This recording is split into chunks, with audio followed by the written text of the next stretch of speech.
In Capital News tonight, fuel shortage hits Musoma Municipal in Mara region.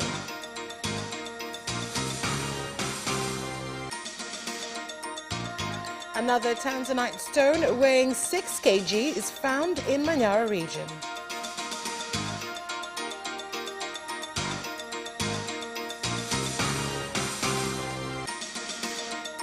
And in sports, Simba Sports Club given a hero's welcome after defeating Nyamunga Football Club in the FA Cup final.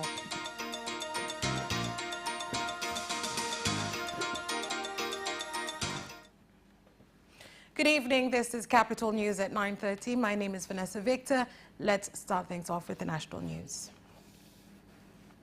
Motorists in Musoma Municipal Mara region have expressed concern over shortage of fuel as well as increase in prices, with petrol selling at 3,000 shillings, up from 1,600 shillings a litre. They have urged the government to intervene as the situation has affected transport services.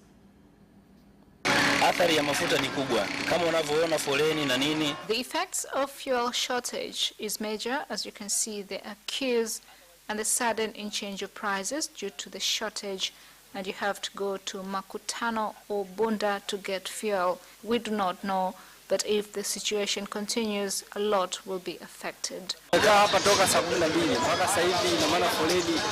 I have been here since 6 a.m. up to now, queuing for fuel. If the leadership sees this problem, then they must find the problem and resolve it.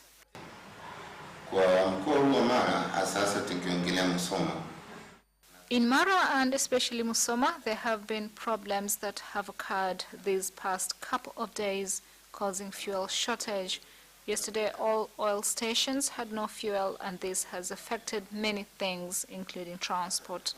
According to Ewura's Lake Zone office, the problem originated from oil station owners who have a shortage from their oil depots.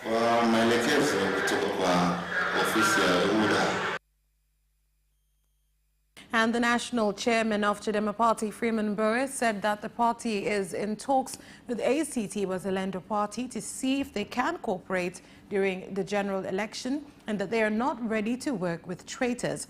Mbowe made the statement when opening the party's Central Council meeting in Dar es Salaam, which also voted for the party's presidential candidate, whereby results showed that May Rose Majige got 1 vote, Lazaro Nyalandu 36, and Tundu Lissu 505 out of 542 votes.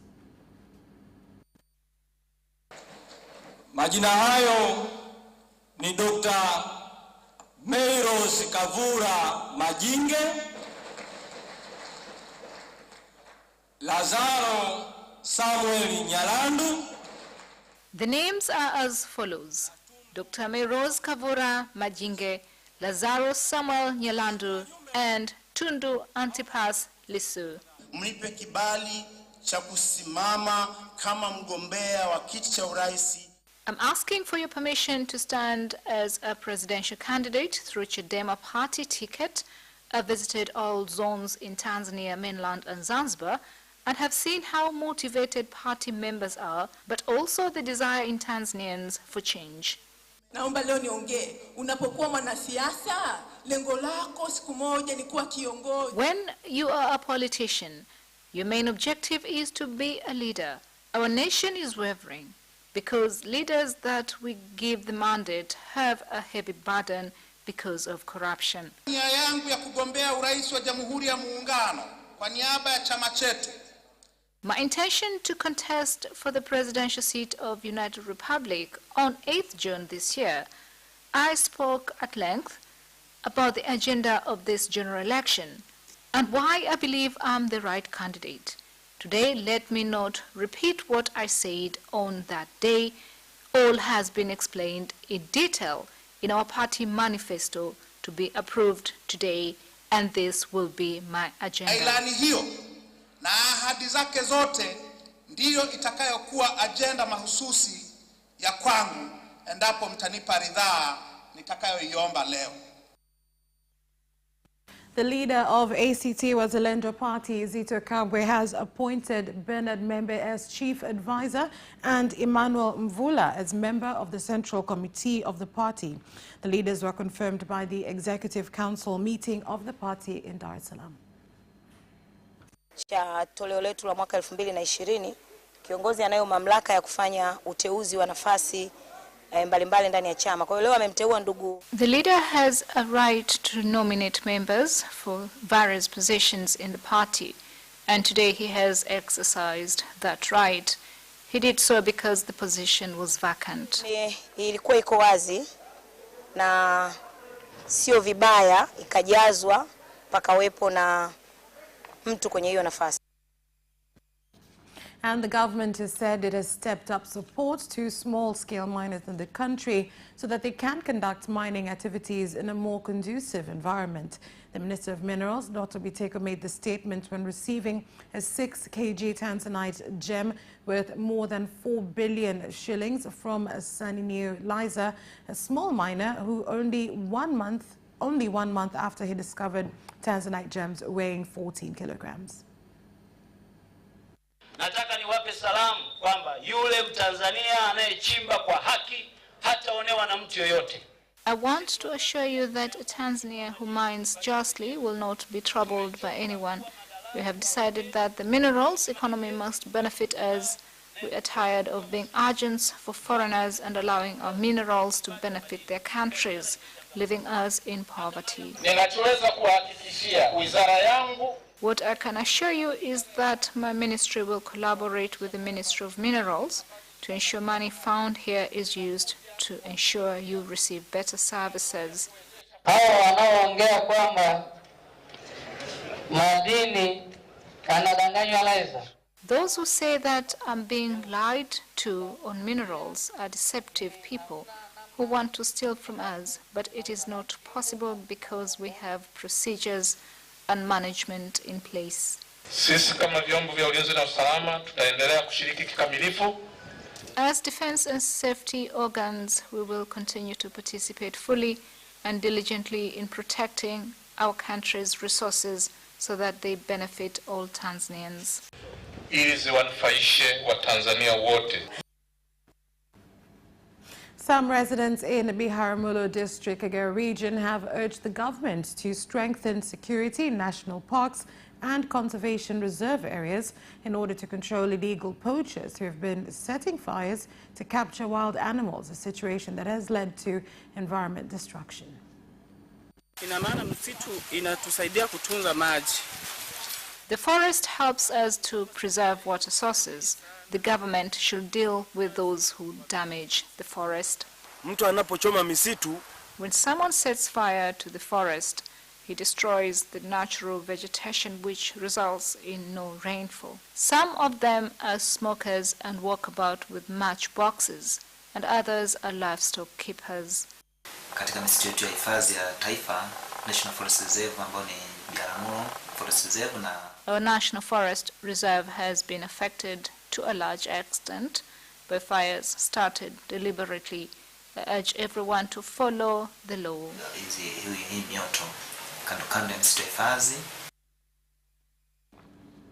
The government has directed the Commission of Cooperatives Development and the Chief Registrar of Cooperatives to revoke cooperatives which are violating regulations and procedures. The directive was given by the Minister in the Prime Minister's Office for Investment, Angela Kairuki, on behalf of Prime Minister Kassim Majaliwa at the ongoing 99 Fair at Nyakabindi in Simiyu region. Tume yetu ya maendeleo ya ushirika ambayo ina dhamana ya kuongoza na kusimamia shughuli za ushirika nchini. Our Cooperative Development Commission, which has a mandate to govern and manage cooperative activities in the country, will not turn a blind eye to such matters and malpractice. I would like to commend you on steps taken to remove more than 3,317 cooperative unions because of failure to fulfill their responsibilities. Mheshimiwa mgeni rasmi, we are faced with a lot of challenges, but the main one is unquestionable moral conduct on some of the cooperative union leaders As a result, the government has taken stringent measures to deal away with embezzlement of funds by working with bodies such as PCCB and the police. Tumeshirikiana na vyombo vya dola kama TAKUKURU, polisi. And the National Electoral Commission has said that the government will fund the 2020 general elections by 100% and has directed electoral officers to undergo training so as to ensure they oversee the coming general elections without complaints.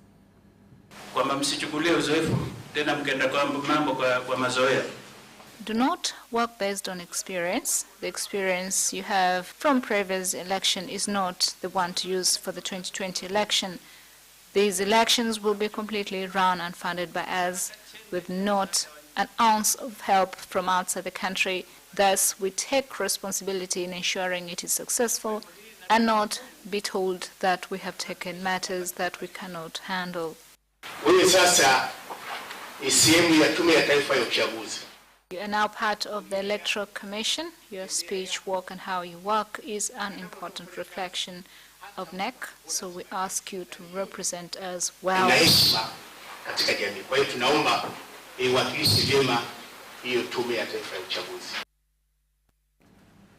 The Minister of Finance and Planning in Zanzibar, Ambassador Mohamed Ramir, has said the 7th phase government under the leadership of President Dr. Ali Mohammed Shein is determined to complete implementation of all major projects before the 8th phase government comes into power.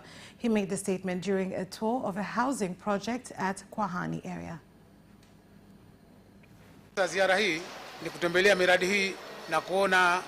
The aim of this tour is to visit projects and assess progress made in its implementation so that they are completed before the end of the 7th phase. People must not think that in getting this position, it is given freely. This is not the case. Positions will be given in each area according to funds allocated. There will be banks and shops on every level, and this will be a center unique in Zanzibar.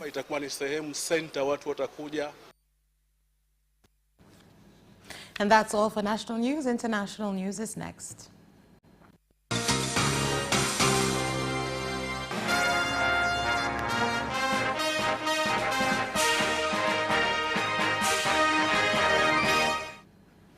In international news, coronavirus infections in Kenya have gone up to 22,597 after 544 more patients tested positive from 2,653 samples tested in the last 24 hours. Chief Administrative Health Secretary Dr. Rashid Aman said among the new cases, 499 are Kenyans and 45 foreigners. People who have tested positive after testing 2,653 samples.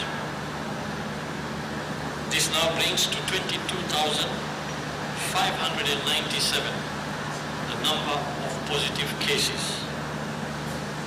And our cumulative number of tests that we have conducted so far stand at 318,376.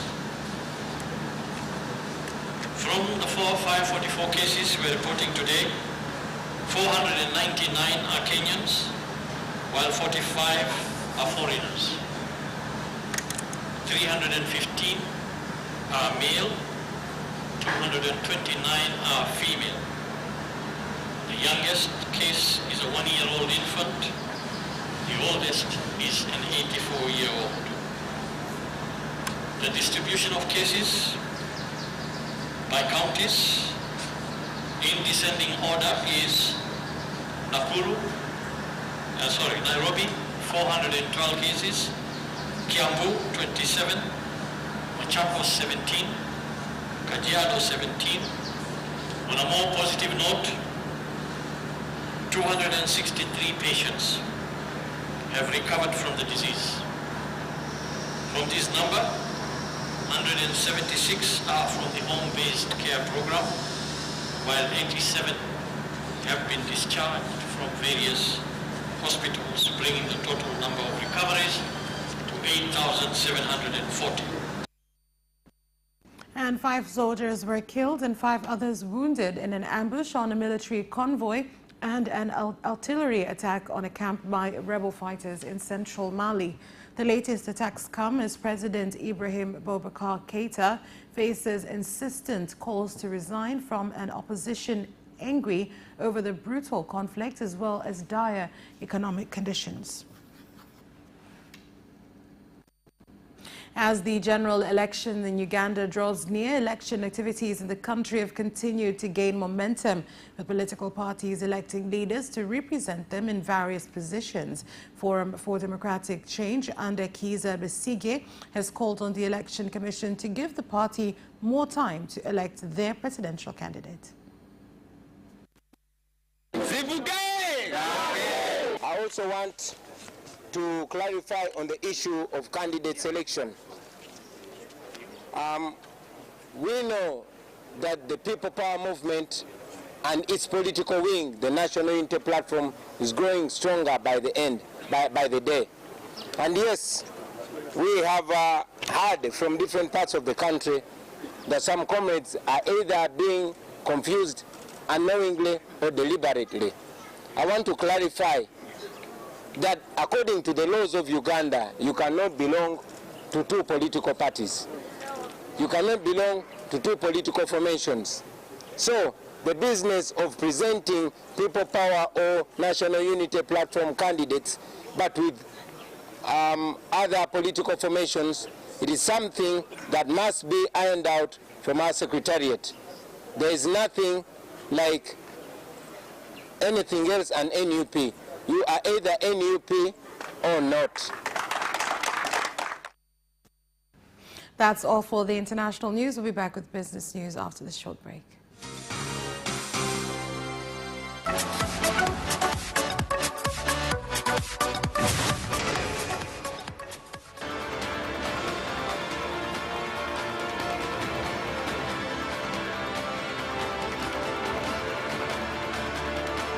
Watch Business Edition as we talk to business leaders and experts in sectors that are transforming Tanzania's economy. We believe that the driver is the customer. To change the mindset of traditional HR to the digitalization. Make sure that everybody can get some access to financial services. And once we understand the vision of our leaders, we then need to be behind them and help them in achieving that vision. Business have involved mercantile operations, trade guilds, or shared agricultural production, infrastructure, construction, financial sectors, tourism, and mining. Business Edition on Friday at 8:15 p.m.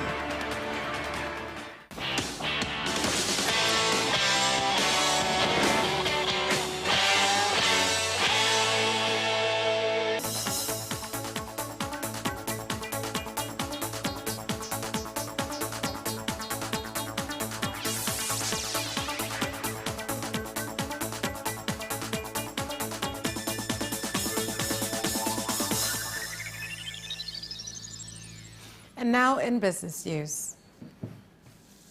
The Minister of Industry and Trade, Innocent Bashungwa, has directed Tancoal Company at Ngaka Coal Mine in Mbinga District, Ruvuma Region, to pay the government royalty amounting to more than 2 billion shillings to the government. He gave the directive during a tour at Ngaka Mine. The coal would have rather been left underground until we got good miners who can properly strike, and profit is garnered by both the investor and government. We cannot destroy the country's resources, environment, and the country gets nothing. We received a license in 2011 and began mining activities in August 2011. According to research, as we told you, the coal we found in this zone was 421 million.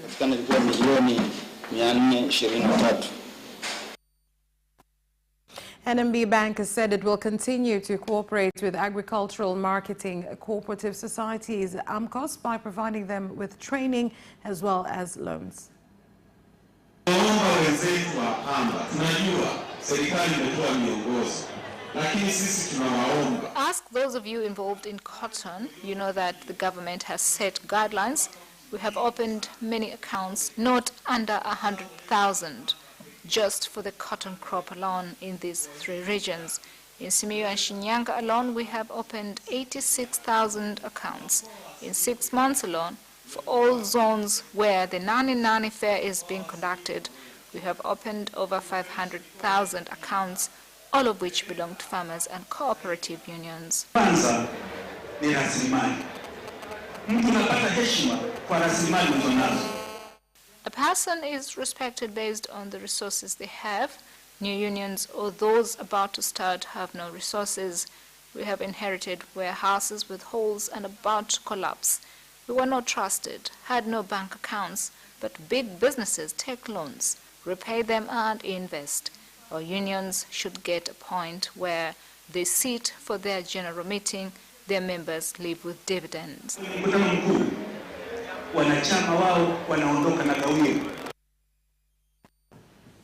And trading of shares at the Dar es Salaam Stock Exchange dropped from 480 million shillings last week, ending 30th July, to 87.19 million shillings.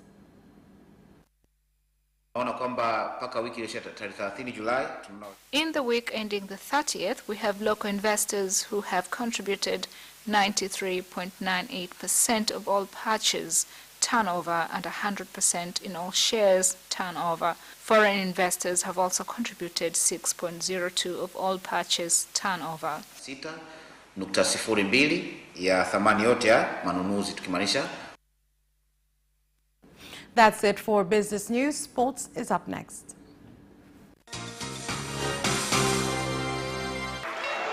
Away first time, good start from Bolt. Bolt leading a moment and going away. Gay trying to go with him and he's going to be dragged through the second place, but he's going to win it by 2 meters. Away first time, good start from Bolt. Bolt leading a moment and going away. Gay trying to go with him and he's going to be dragged through the second place, but he's going to win it by 2 meters.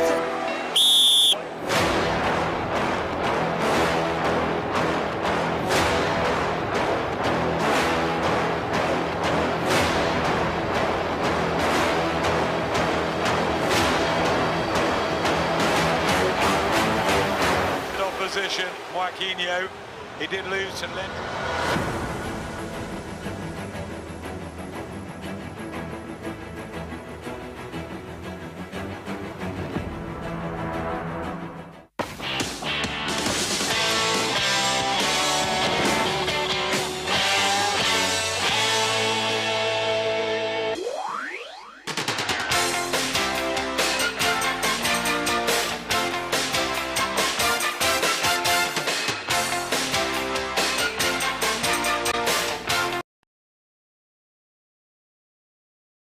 And in sports.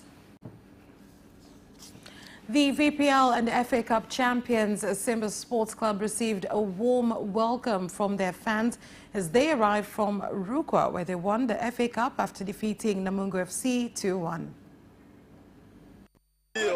Lakini nataka kushukuru sana wa mashabiki hao wamevote. I thank God and my fellow players. I thank the fans even more. I will give this award to a center in Kinondoni. I will give all the money I won. Thank you very much. Kituo yote hii zawadi na wapa kituo, kiko kituo moja hapa Kinondoni, napeleka hapo na wachangia hivyo, na shukuru sana, asante sana. The Advanced Player Cricket Championship will take place from the 8th to 16th of August with 6 local teams participating.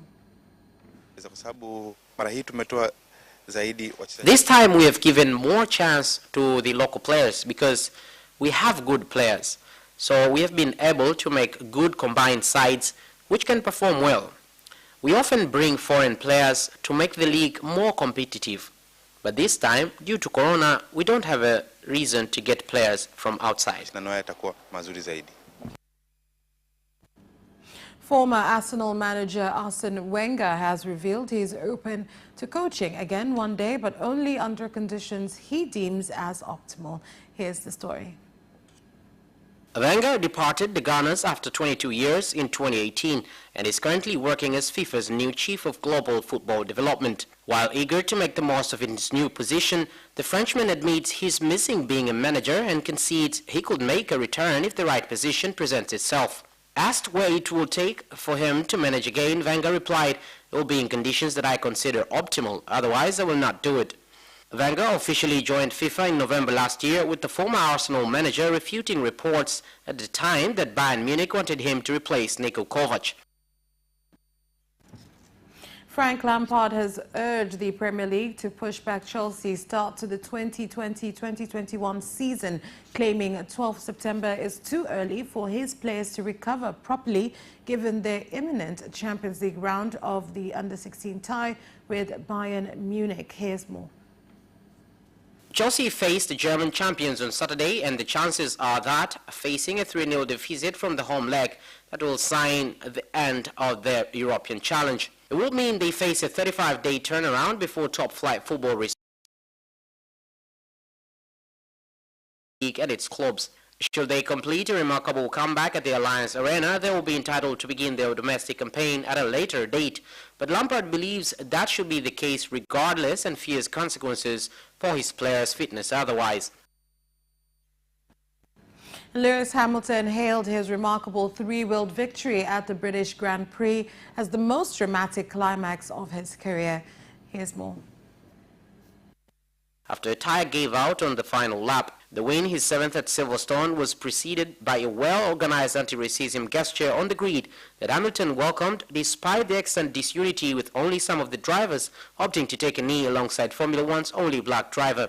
Hamilton's teammate Valtteri Bottas endured a tyre delamination 2 laps from the end, and the same fate befell the British driver on his last lap. As his tyre disintegrated, sparks flew from the floor of his car as it carried across the track, but he wrestled it across the line 5 seconds clear of Red Bull's Max Verstappen.